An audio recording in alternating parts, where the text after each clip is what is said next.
One of the most frustrating parts of dating while being gay is coming across a person who I like to call the fake gay. Now, all of my straight listeners might be wondering what exactly constitutes a fake gay. And don't worry, because that is exactly what this episode is going to cover today. The fake gay is a woman or a man who is only gay when they're drunk, when they're partying, or when they want to have a threesome with their significant other. In my experience of dating prior to getting married, I came across several what I call the fake gay. However, there was one particular instance when this fake gay that I came across not only introduced me to a whole new way of partying and a whole new way of having a good time, but also taught me a very valuable lesson in boundaries. And, well, let me just get right into it. This is the one with the fake gay. When I was in my early 20s, I had a couple of failed relationships. I had done the whole single and mingling thing. And one winter, I decided that I was actually going to take things a little more seriously and attempt to find a girlfriend. I already knew what it was I was kind of looking for. I wanted someone serious, but someone who was understanding, someone that was willing to take it slow. I had the full speed ahead girl. I had the didn't want to claim me in public girl. I've had various different girlfriends up to that point. So I was kind of wanting to just find someone that was a lot more serious about me and serious about dating. So there was this girl who had been messaging me on Instagram for like a year and a half. When I was in a relationship, when I was single, I just wasn't in the place to kind of hit her back. She had messaged me several times asking me to like go out to drinks with her, go out to dinner with her. Could she take me out on a date? And I wasn't really interested at the time. However, I decided, why not give it a shot? She wasn't bad looking. She was actually kind of pretty. She wasn't my usual quote unquote type. She was thin and she was kind of tall and had a lot of characteristics that I usually didn't find attractive in women. Most people that know me know that my dating history kind of shows that I like thicker women, full shaped women. And this girl was not. She was very thin. She was light skinned. She had really nice, beautiful eyes, but she wasn't really my type physically. But I thought, you know what, maybe the reason why I'd been failing at finding a girlfriend is because I was settling for what I wanted physically instead of actually finding someone that was decent on the inside. So she hit me up on Instagram one night and asked if she could take me out for drinks. And I said, you know what, why not? I was off of work. I'd gotten home. I'd gotten a shower, got myself together, put on a really cute outfit and told her, do you mind coming to pick me up? Because I don't drive. And getting on SEPTA in the snow was not a thing I wanted to do. She said, absolutely. So she pulled up to the house and I was actually kind of surprised to see that she wasn't the only person in the car. There was another girl in the car who I found out was actually another girl that had hit me up on Instagram before to go out on a date. And apparently they knew each other. Apparently they both talked about how they both wanted to take me out. So they decided to kind of just make it a girls' night out. Sexy girls' night out. So the other girl that came was actually really pretty. She was more my type physically. She was a little more full figured. She had a lot of tattoos. She was more down to earth. She was like the spunky, like more fun looking type of person.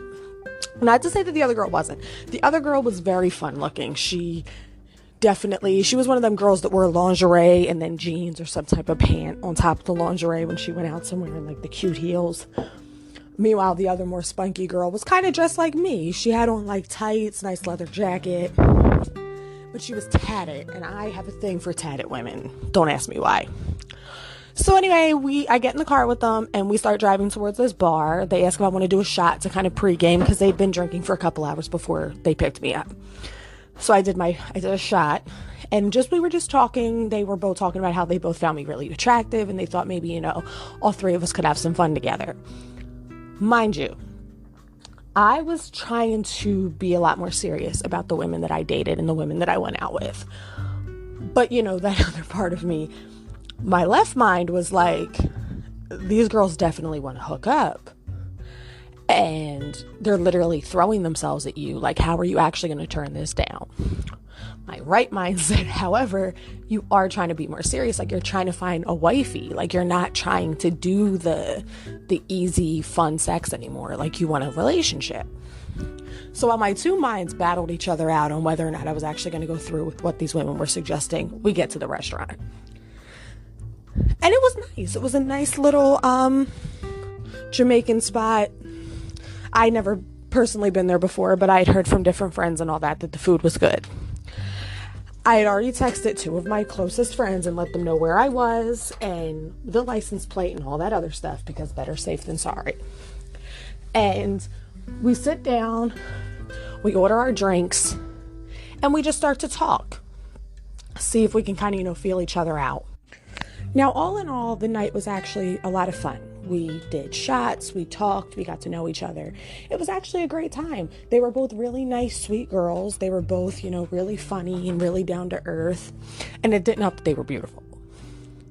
However, the first red flag of the night happened around the time that it was time for us to pay our bill and make plans to where we were going to go next.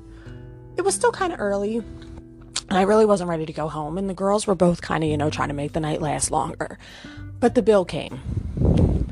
Girl number 2 was getting ready to, pay her tab. And the initial girl told me that I didn't have to pay because she was asking me out. Granted, I always bring extra money because you never know, people are fake.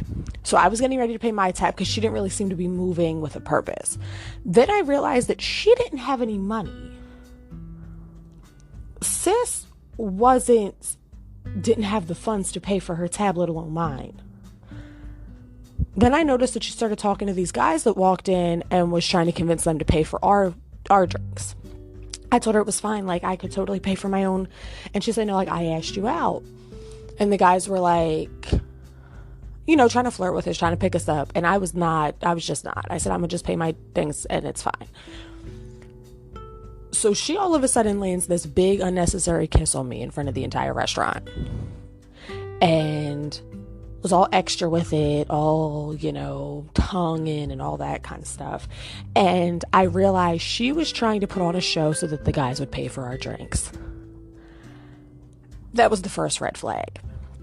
But you see, my left mind was still on the whole possibility of a threesome. So I kind of let it go. The guys ended up paying for our drinks and we left, and we were driving to the second girl's place. We went a little out of the way. Still was aware of my surroundings, sent a picture of the house to my best friend in our group chat and let them know where I was, and went in the house.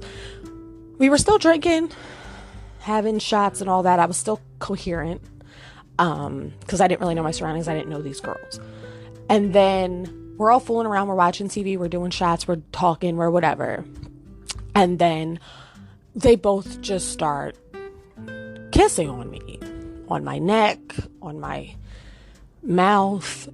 They start trying to, take my clothes off. And I'm like, okay, like this is happening. Like I wasn't a stranger to casual sex. Like I said, I'd been on the whole, the summer before I was on my whole, bad bitch type of summer. I was just fooling around with anybody because I just wanted to have fun. But something seemed off. And so we were like making out. We had all gotten down to basically close to nothing. And I had started to go down on girl number 2. While I'm occupied, I suddenly feel someone come up behind me. And it wasn't girl number 1. And the second that I felt a penis start to, rub up against me, I stopped. I fucking stopped. I was like, what? Come to find out, girl number 2 had a boyfriend.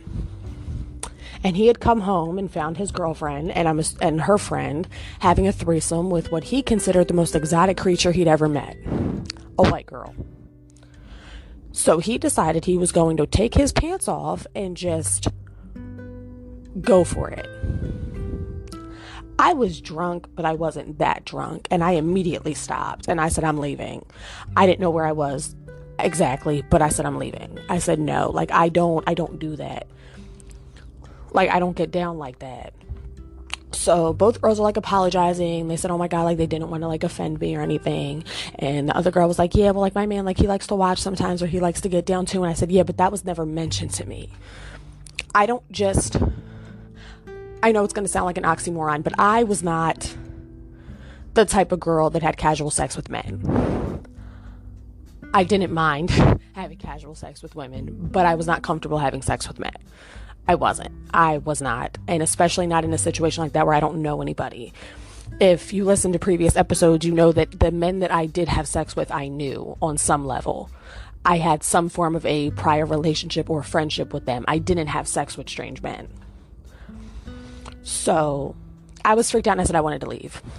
So girl number one was like, well, you know what? Like, I'll drive you home. And she was like real apologetic, and she just kept apologizing over and over again. And I said, like, it's fine. Like, if that's how y'all get down, like, I don't judge, but I don't do that. I said I had no issue with the three of us having a good time, but I said I don't do that. That's not me. So like I said, red flag number 2. Red flag number 3 was when she asked if she could stop by her house to change her clothes before she drove me home, because she had to go to work anyway after she dropped me off. I said, fine. I said, I was just going to sit in the car. She said, no, it's too cold. Just like come inside and whatever. So, mind you, red flag number 3, I go into this girl's house and she goes upstairs, gets dressed or whatever. She asked me to come upstairs so like she can like show me her place. And although I'd mildly sobered up, I was still kind of on. And like I said, she wasn't bad looking. Like, she wasn't my type physically, but she wasn't a bad girl to look at. And I was horny. Like, I'm not gonna lie. Like, I just had my face in some grade A vagina, and then I just had to stop. Like, I wasn't finished. So me and her start going at it. And it wasn't bad. It was actually really good. The sex was amazing. And so, we're in our, post-sex, bliss. I'm getting ready to put my clothes back on. And she explains to me her living situation. She was living with an older man, an older African man, who, in exchange for sex and cooking, gave her a place to stay. I don't judge. You're a single mother. You have a son. I'm not going to judge you for what you do. Listen, if you need to fucking suck and cook a grown ass man a meal so you can have a place to lay your head and your son has a place to live, I'm not going to judge you. But then she started, like I said, suggesting that when he came home, because he found me in here with her, he was going to expect sex from me. And as I told her, I don't do that. So the guy gets there and he, like she said, had insinuated that, he wanted me to suck him off. And I explained to him, I don't do that. I said, I don't have sex with men.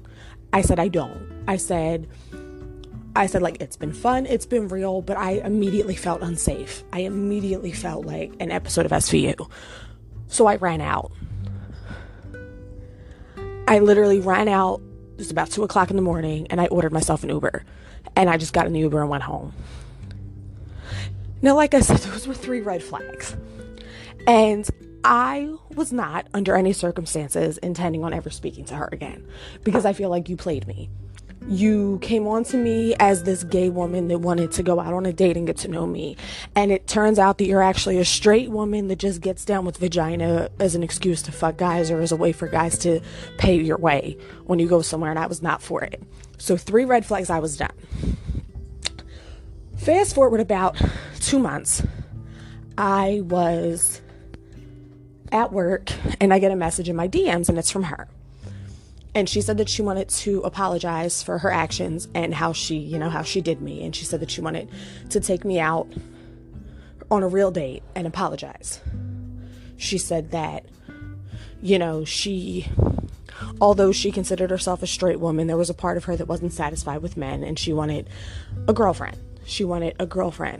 And I kept telling her that while I completely understand and I respect your decision to be a bisexual woman who has a man and dates a woman, I don't want to be anyone's side piece. I don't want to be somebody's, person they call, and I wasn't open to that. So she said that she just wanted to take me out to dinner to apologize for what happened. So I agreed. Dumbass that I am, I agreed. So she comes to pick me up, and we go grab a drink, we talk, things are going pretty well. We go out to this nice restaurant, we get food, great, we're having a blast. It was actually a lot of fun. She apologized. She was actually a really nice person. Like, I don't want to put this out here and have anyone think that I'm slut shaming her or anything, but her actions didn't scream someone that was serious. They screamed somebody that was all about having a good time. And that's great, but that's not what I was looking for. So red flag number one of that evening was we leave the restaurant and she said, well, it's still kind of early. Do you want to go to this after hour spot that I know we can go get some drinks and maybe dance? And I said, I guess, I wasn't really, pressed to go home. So we end up going to this barber shop, and she goes in, brings me with her, and she's talking to this guy that she knows, and he's giving her weed, and they're talking. And then they go into this back room, and they just start fucking. They just start fucking in this back room. And I guess all of his friends, mind you, I want everyone to just picture this. I'm in a barbershop at 3 o'clock in the morning in West Philly. I'm the brightest thing in there. Literally in a room with 5 other guys. The girl that I'm with is in a back room getting her back blown out with the door shut, and suddenly I become essentially the prey. I let all the guys know I don't get down like that. I don't. I let it be known from the jump. It didn't stop a couple of guys from trying. So while she's getting her back blown out and I'm fucking terrified that I'm going to end up being on Dateline, I get the fuck out of there. I call my best friend. I tell him where I am and he comes and gets me. And I left her there and I didn't speak to her again. I am not, under any circumstances, I'm not in the habit of giving people more than one chance. If things go south, I usually just let it go. And I just give up. But for some reason, I felt this weird connection to this girl. I actually wanted to make it work because I actually liked her vibes and her energy. When it was just me and her alone talking, I actually felt like a connection with the girl. But when it came to actually being out and doing things with me and being out in public, it was I was this accessory that she had that she didn't actually want to publicly claim, but that she was just using to get guys to do things for her.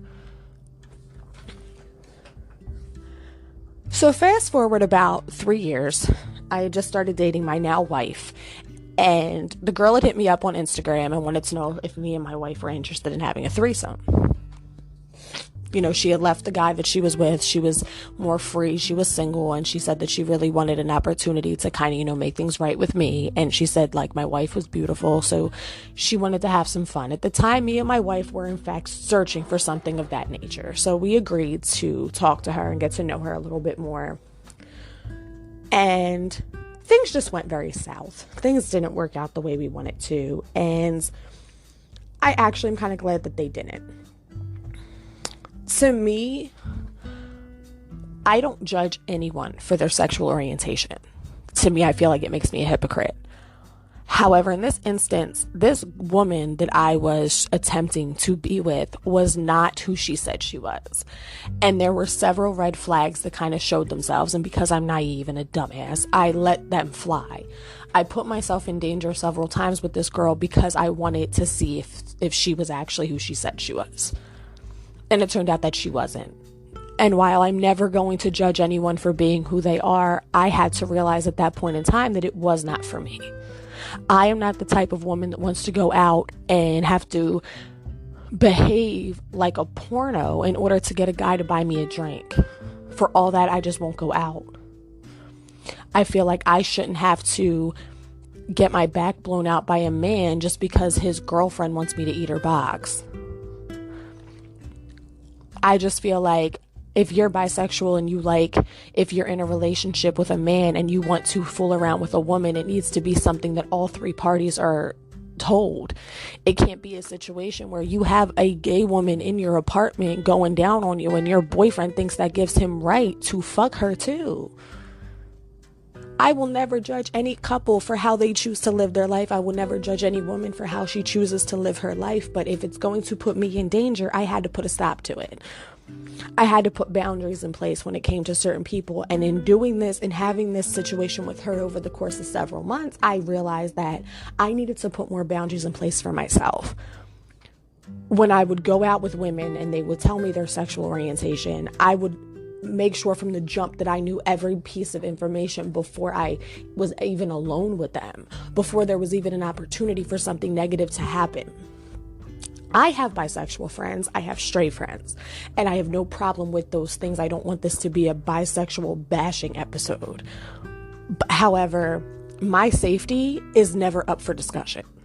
And the fact that I allowed myself to put my safety at risk for a good fuck is ridiculous. And looking back on it now, I realize just how far I was willing to go for sex. And I realize now that it's not worth it. So moral of the story, guys, is when dealing with a person who is unsure of their sexuality, someone who wants to have a coming of age situation with their sexuality, make sure you're both on the same page. Make sure that you both know what it is that you guys are in the situation for, because what you don't want to do is be in a situation where you're letting all of your guard down and it doesn't end well. Always make sure that you pay attention. Notice the red flags in the situation before you put yourself in a situation to get hurt. And last but not least, always make sure that you follow your first instinct. Because 9 times out of 10, your first instinct about anyone is usually the definitive one that's going to show its ugly head at the end.